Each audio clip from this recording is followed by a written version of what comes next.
Hi, and welcome to, I guess, my pilot episode.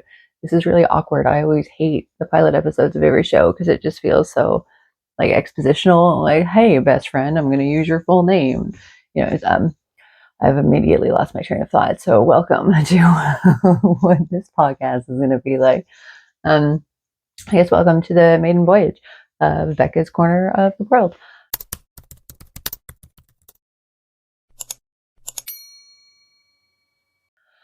I should really start off with like an intro of me, I guess.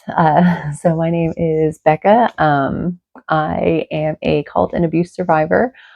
It's really weird trying to like a nutshell trauma, which is why I'm not doing that. Actually, technically, I'm not. I can't nutshell the trauma. There is no way to do that. For over a decade, I was involved in Scientology.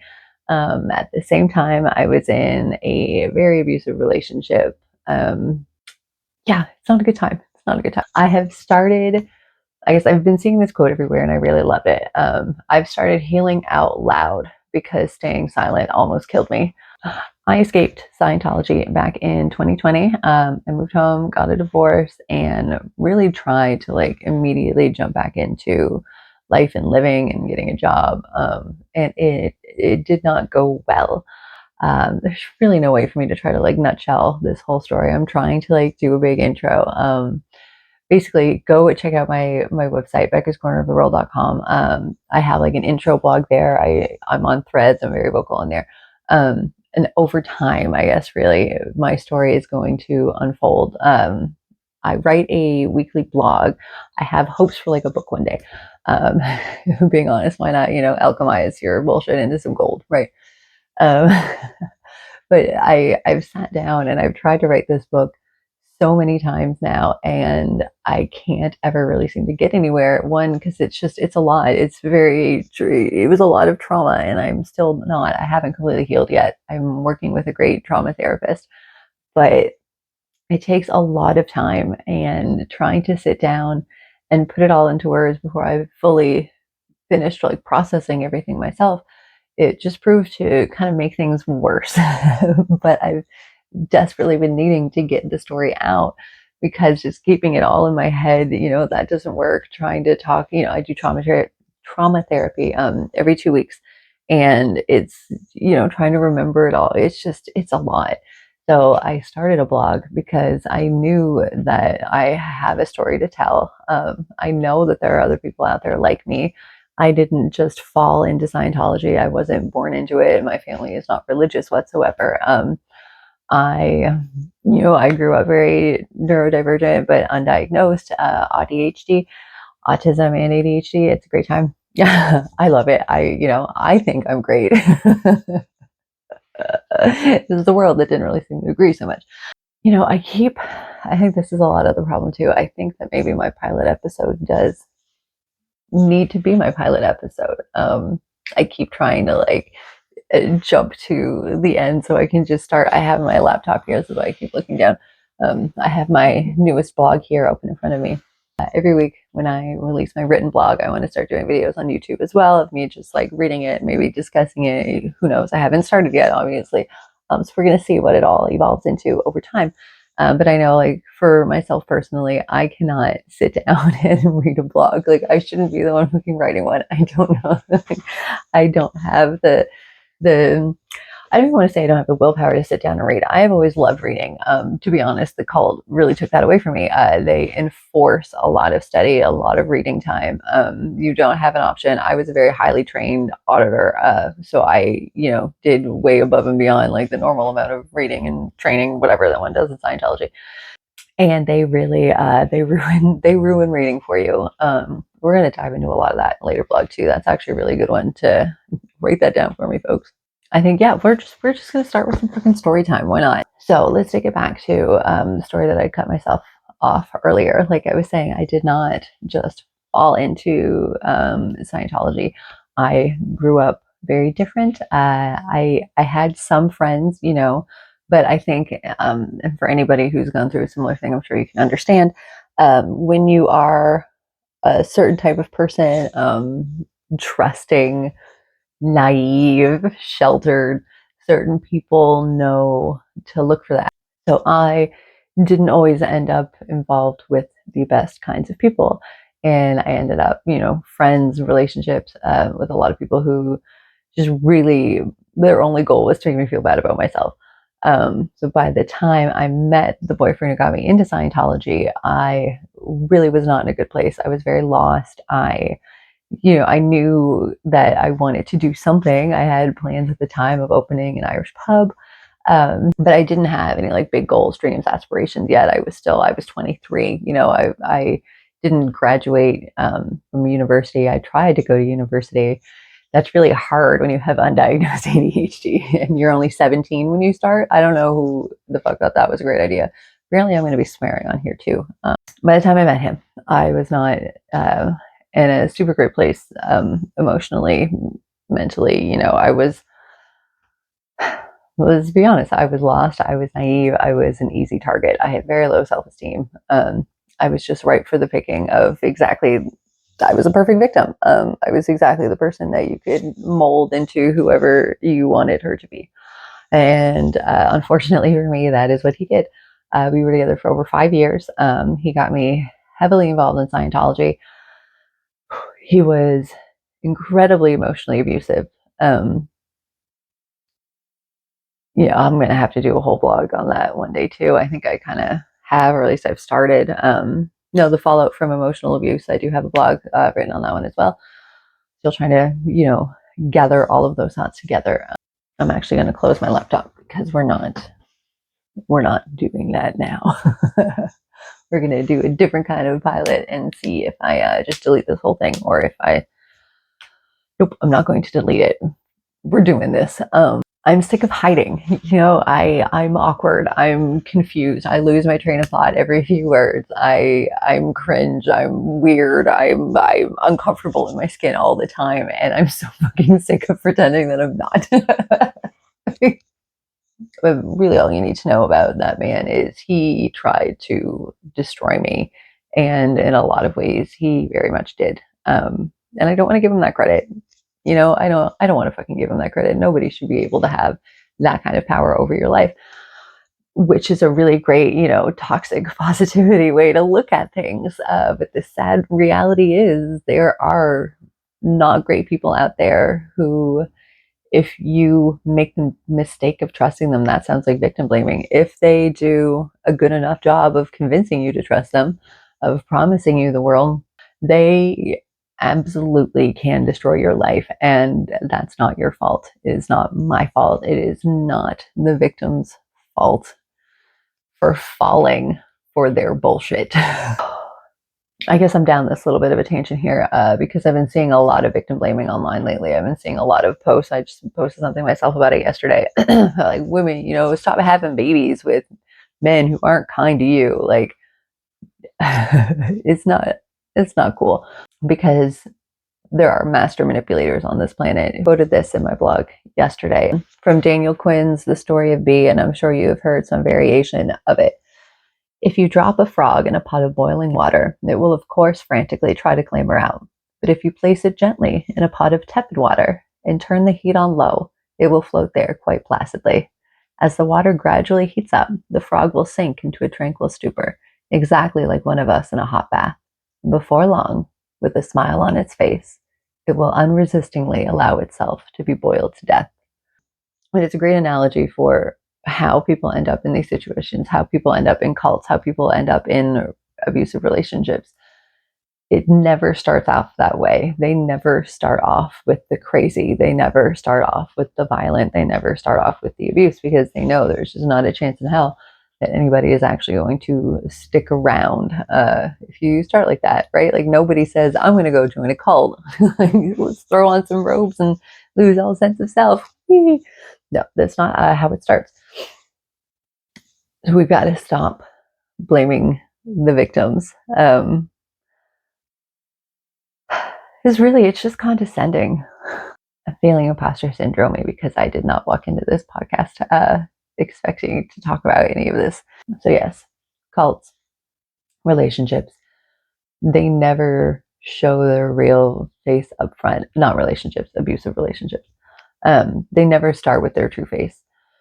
And I think that is just a very important thing to remember when you're listening to stories from survivors, when you're listening to stories of people who have escaped these situations. You know, you can't say like, oh, I would never, you have to kind of imagine a world. Like, what state would you have to be in for that to work on you? Like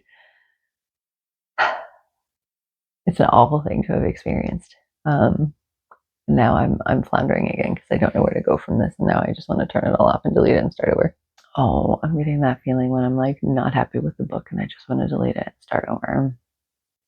But I don't want to do that because I will never actually do it. So in that relationship for over 5.5 years, I was incredibly traumatized by the end of it. I knew that if I didn't get out when I did, I was not going to make it out. And I do not mean that I was going to be with him forever. I definitely mean that I was not going to survive. So I got out.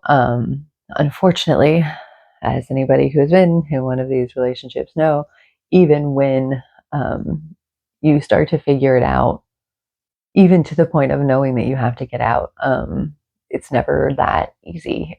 Even though I was done and I did leave, he needed to make sure that I was leaving in my right mind, that I was making these choices of sound mind and body. So he flew me to the other side of the country, to Alberta, to go deeper into Scientology. Obviously not how he phrased it. I was being flown out there in order to receive like personalized auditing, like going in session with they call it auditing, because like the counselor, the therapist, the name for that is an auditor. Okay. So that translates to one who listens. So when you're going in session, it is called auditing. I apologize in advance for the amount of moon man speak that's going to come out of my mouth. I've been trying really hard to like catch it and not you use it, as it comes up, but it's hard. A decade in a cult is going to mess with your brain a little bit. He flew me out to Calgary for this personalized auditing to make sure that I wasn't leaving him because, I had done a bunch of bad things against him, or I was feeling super guilty about something, because a woman can't make up a decision for herself without it being checked by a man. In case you weren't aware, that's a really important part of the patriarchy. You're not allowed to make decisions for yourself.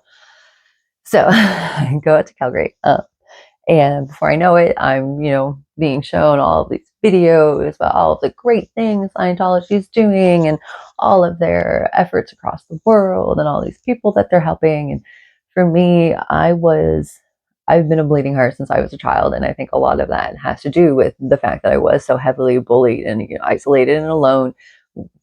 Unfortunately, it does take kind of being exposed to situations like that for some people to develop like an intense amount of empathy, until you experienced how awful that feels. It's not completely your reality, right? Shocking. Anyway, so like since I was a kid, I wanted to save the planet. Like I wanted to help people. The commercials of like the children starving, and I'm sobbing to my mom with the phone, like we have to help them. Oh my God, it's gonna make me cry just thinking about it. That being such a driving force for me, is something that I've always wanted to do, but never really had a way in which to do that. When I was out West in Scientology and being shown all of these videos, it was like, holy crap, this is it. Like all of my dreams are being answered right here. Like I could actually join staff and be trained to be an auditor, like the way that I have been helped. Because again, you don't fall into this stuff because it doesn't work, right? Like the beginning stuff that they have you do, it does genuinely work because he stole all of it from everywhere else. Let's not get it twisted. These are not original ideas of his that are working. We're taking self-esteem courses and learning how to set boundaries and learning how to properly clear a word, like looking up definitions to help you like learn better, things that a communication cycle, like learning how to properly communicate to people. Like as an autistic person, that was pretty swell. They don't get you into it because it doesn't work.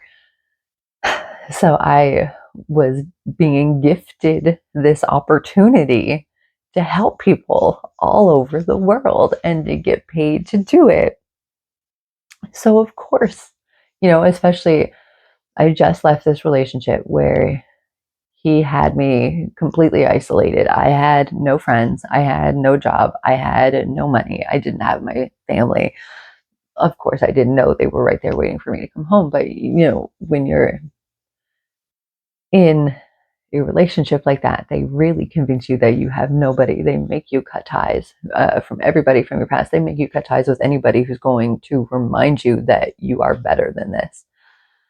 So I had nobody, and here I was being gifted a family and a purpose and a way to survive. And so I did it. And from there, I was sent down to Kentucky, where I spent the next 5 years of my life.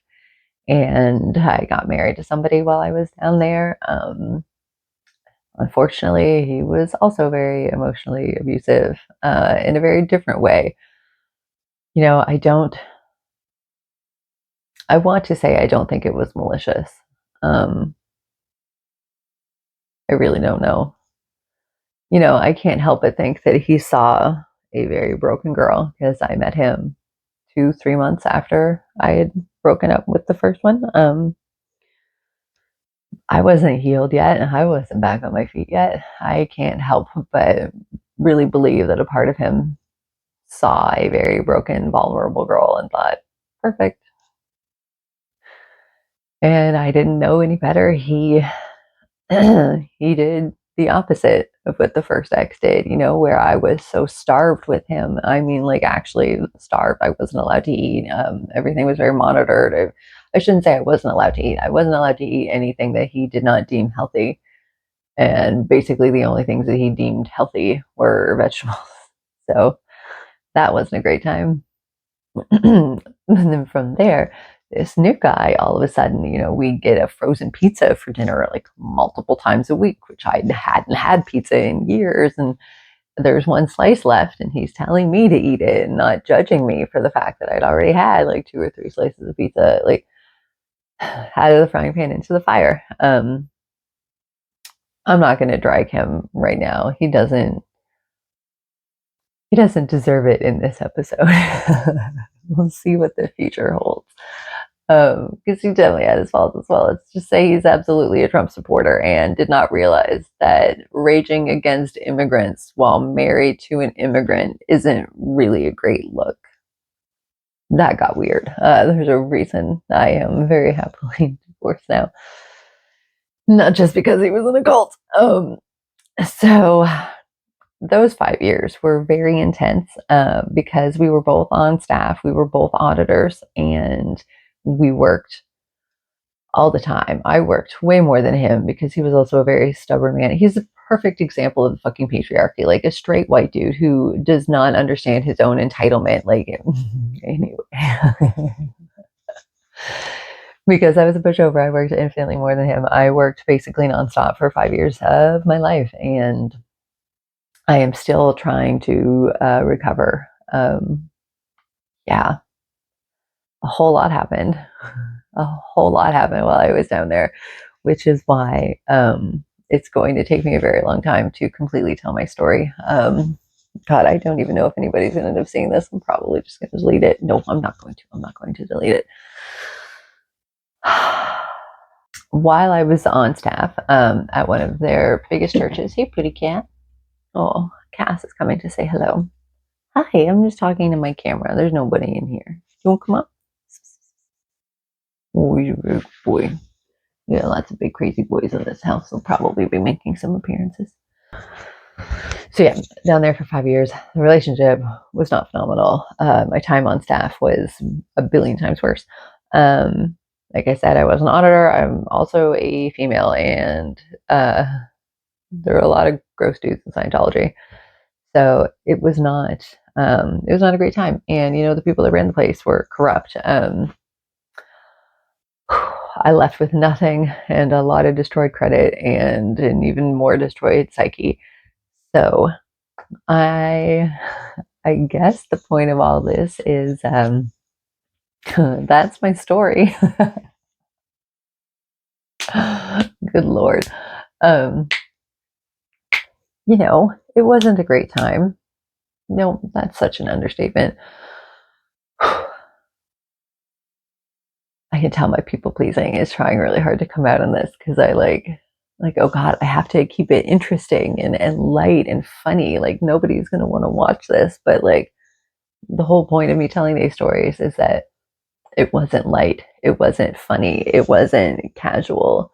It's not Tom Cruise jumping on a couch and acting silly. It's not John Travolta, forgetting people's names and award shows. Like, a part of me really thinks that they do that in an effort to make Scientology look harmless because people keep hiring them, even though this cult is dangerous and it is a cult. Make no mistake, it is not a religious organization.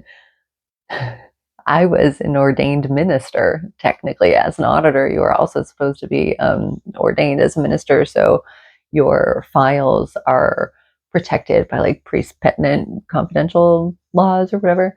The course that you take for that was such a joke, and I believe from listening to the Fair Game podcast, Mike Rinder, I think, or somebody maybe they'd had on the podcast, I can't remember, but I remember one of them talking about how like the course that they made up was such a joke because they just had to like slap it together to have something to like credibly offer a course for people to become a trained minister.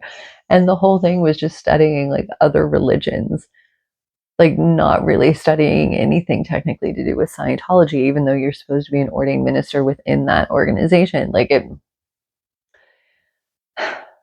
to say it's a joke is actually doing the world a disservice because jokes are funny and they're just dangerous.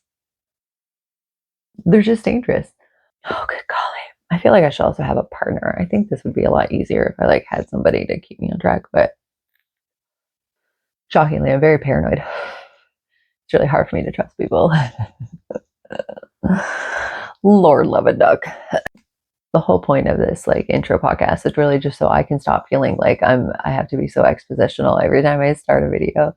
I want to just get like the bare bones of my story out there. And then I just want to keep talking. Like the whole point of everything that I'm doing is as a cult and abuse survivor, I know how isolating a feeling that can be. Talking about it is very uncomfortable for people who haven't experienced it. They instinctively want to just make things okay. Like that's a knee jerk human response. Like, oh, sweetie, it's okay. You're stronger for it. I'm really not, though. I have very different viewpoints on life now, and I can be hyper vigilant. I can walk into a room and spot, 20 weapons and 3 exits in 2 seconds, but that isn't strong. Like that's panic, that's fear, that's weakness. um, Trauma does not, it does not make you stronger. It doesn't, there's not always a silver lining. A lot of those sayings honestly just exist to put the person saying them at ease. I'm sorry, like if you've been a person saying these to people, I'm sure you've had the best intentions, but I really need you to stop, because all it really does is make the person speaking feel like this is no longer a safe place for them to tell their stories, right? Because there's not a silver lining, there's not a bright side, you're not stronger because of it. What doesn't kill you doesn't always make you stronger. What doesn't kill you leaves you with crippling CPTSD and a fear of everybody for the rest of eternity. And that doesn't really make me feel strong. So, it's like to the point where my worst days with all of this came years after I left the cult. So we're now near the end of 2024. I left at the end of 2020. Holy crap. Yep, we're almost up on the 4-year anniversary. Wow. And wow, almost 2 years ago now, goodness, the last 2 years have been a blur, for exactly the reason I'm going to say. So I've been trying to start a small business, Phases Apothecary. I was selling like candles and soaps and stuff, like jewelry, whatever. Excuse me. So I was trying to do that, working like farmers markets and stuff, and I wasn't on like any kind of disability or anything. I couldn't work. Like there was no way for me to try to apply for a job. Just the thought of it sent me into like a sheer panic attack. I did even like end up applying for some, and then I would panic thinking they were actually going to call me back. It was not a great time. So all the money that I was earning was only coming from this business. And I don't know if you've ever tried to start a small business before. It doesn't turn into like a full-time job overnight, oddly enough. Even after like a couple of years, it still wasn't really happening.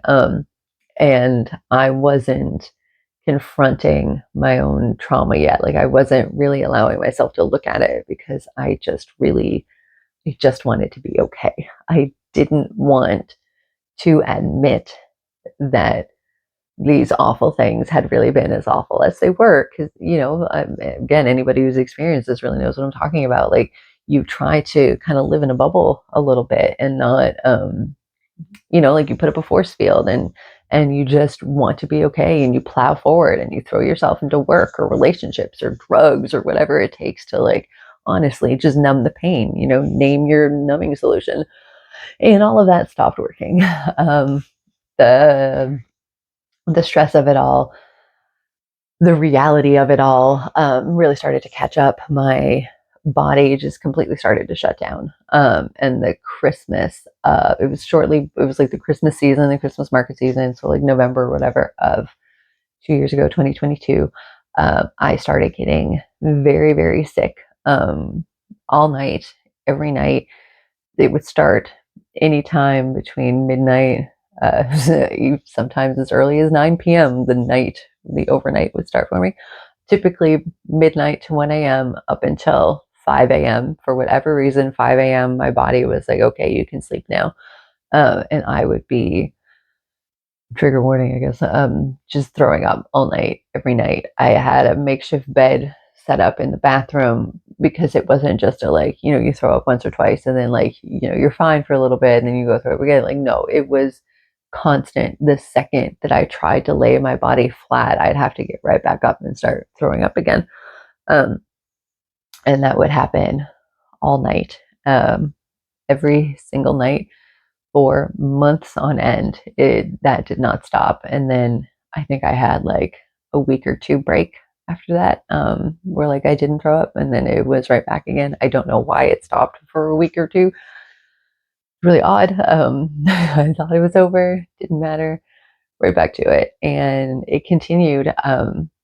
It actually occurred to me today that it's been, I think, a couple weeks now since I've thrown up, which is kind of cool because that hasn't really happened more or less since then. I've had the odd break and things have been getting significantly better. I think in large part because I have started talking about things. But staying silent almost killed me. I lost crazy amounts of weight. I couldn't keep anything down. Eating disorders can become a large part of it too, and not even necessarily eating disorders, but like ARFID. So I started struggling a lot with food and needing to find like safe foods that weren't going to make me sick. Because I really thought, again, I hadn't completely started processing everything that had happened. I knew that I was having horrible thoughts while it was going on, but again, like I was in Scientology for so long and they really warp your idea of mental health. They warp your idea of what is sane and what is rational and how to cope with things. So all I was trying to do was just hide from it and not think the thoughts, but while also believing that those thoughts were 100% completely true, and that is an awful way to live. For anybody struggling with anxiety and dark negative thoughts, the two things that quite literally saved my life that I did not know were facts until I started therapy. Your thoughts are not facts. Just because you think it does not make it true. And many truths can exist at once. That was a really, really, really, really, really hard one for me to accept. Because being in Scientology, you get involved in things that you would not do on a normal situation, on a normal situation, on a normal day, in a normal situation, whatever. You do things, you say things, you believe things, you help to push things, you end up in situations that you would never be in otherwise. But it doesn't change the fact that, I was still there. I still did those things. I was still a part of those red cycles. I still, I never profited directly from any of this. I want to make that very clear. I was very low on the totem pole. I was not, I was making $5 a week um, for a lot of it. Anyway, so for me, black and white thinking, all or nothing thinking, that completely took over my way of thinking, trying to accept that I had been there and I had done those awful things, right? I I had to work really hard to not equate that to me just being an awful person. That's still a really hard one. Which I guess which I guess is really why I wanted to start this blog and start doing this podcast and start trying to talk directly to more of you. Because I think there are way more of us out there suffering under these thoughts than anybody would ever really care to admit, because you don't want to admit when you hate yourself. Like, that's not a nice thing to feel. And all you hear from people is, oh no, honey, you're great. It's fine. Don't worry about it. Go for a walk, eat some ice cream, get your nails done. And self-care is obviously important. But that's not a cure, you know. We've been living in a society of sweep it under the rug, smile, and move on, and that is what has gotten society to where it is today. I think more people need to start telling their stories. More people need to start standing up and saying, no, this isn't okay. We were not put on this planet to just be a cog in a wheel. We were not put on this planet simply in servitude of somebody else. That's not what this is about. Have I been rambling for 40 minutes? Sweet Mary Jane. That felt really good to get it out though. Yeah, damn, I finally sat down and did my pilot episode. Everybody clap for me. I'm gonna watch this back and be like, bitch, you did not finish a single story. Oh, good God. I really hope a lot of that made sense though. I really hope that maybe somebody gets some little nugget out of this. And if that little nugget is just, maybe I shouldn't buy that Scientology book. I've done my duty right there. Because yes, for the love of God, just don't. Right, I guess I haven't fully wrapped up the story, have I? So, well, obviously, I didn't die. Yay! I've somehow survived. My body's getting better, and well, all right, yeah. So there we go. That's how we'll end this now with my little light at the end of the tunnel. So yeah, once I figured out those two key points there with my therapist, your thoughts are not facts, and many truths can exist at once. That really started to be a shifting point for me. From there, I was able to get on some drugs to help with my stomach, to help with my mood. Scientology is very anti-psych drugs, as they call it.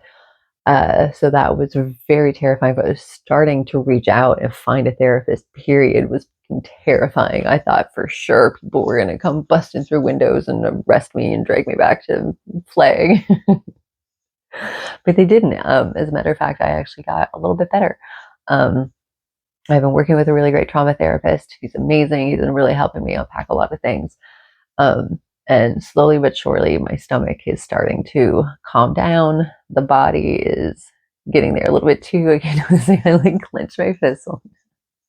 The amount of times I don't even realize I'm wearing my shoulders as earrings, or clenching my jaw. That one got real bad. I don't know where all my stress people at with that one. It's only the one side. But for like 6 months to a year, I thought for sure I must have had cancer or something. It hurt so bad. It's just because I couldn't stop clenching, like, while awake, like not just in my sleep. I'd be sitting there playing a video game and I'd have to like consciously relax my jaw. Stress really does insane things to the body. Really don't know how to wrap this up. I feel like I'm not sticking the landing at all. Okay. Yeah, cool. I think that was more or less everything that has been needed to be said. That was an English sentence word putting together a good time. So hopefully this didn't scare you away. This was just me, completely unfiltered, unedited. Nope, neither of those things. This was just me not scripted, is the word that I was trying to find there. This has just been me kind of trying to ramble through my awfully awkward pilot episode. Moving forward, things are going to be a little bit more structured. So the whole purpose of me doing the YouTube videos, I think I might have said this earlier. It doesn't matter. I know that I myself am terrible at like trying to sit down and read. So I thought instead of just having the blog, another great way to try to reach more people with all of this would be to start putting it in video format. So from week to week now, I'm going to start reading my blog and expanding on it. Maybe I'll just read a rote. Who knows?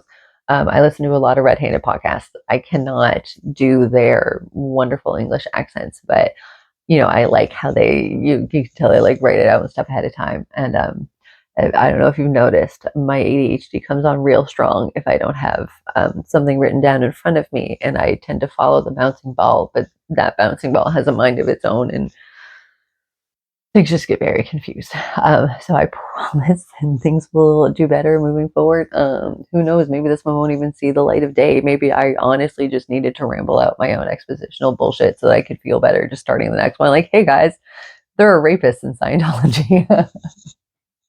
That's quite literally the last blog that I wrote. And I think that's part of why I wasn't quite sure if I wanted to just jump in and start reading that one today, because that feels like a really awkward "Hi, welcome to Becca's Corner of the World. Let me tell you about all of the murderers I've met." It didn't feel quite right. It's not disco. Boy, I'm gonna have to figure out like closers and stuff and like openers. Everybody always seems to have like fun lines for opening and closing. And because I don't have those, I end up just like rambling, and then maybe I'll just have to like have me keep rambling on at the end and waving awkwardly, and then we'll just like fade it to black because the bitch will never shut up otherwise. I'm gonna have to cut my own mic is what's gonna happen. I'm gonna have to cut my own mic. Okay, I've gotten pretty tired and rambly and weird now, and I think I've managed to say everything that I felt like I needed to say. So hopefully you got something out of this, if not anything more than just a weird and awkward voice to help put you to sleep at night. Thanks for tuning in, and I'll try not to horrify you so much with every episode, but I don't promise much, if anything. Bye.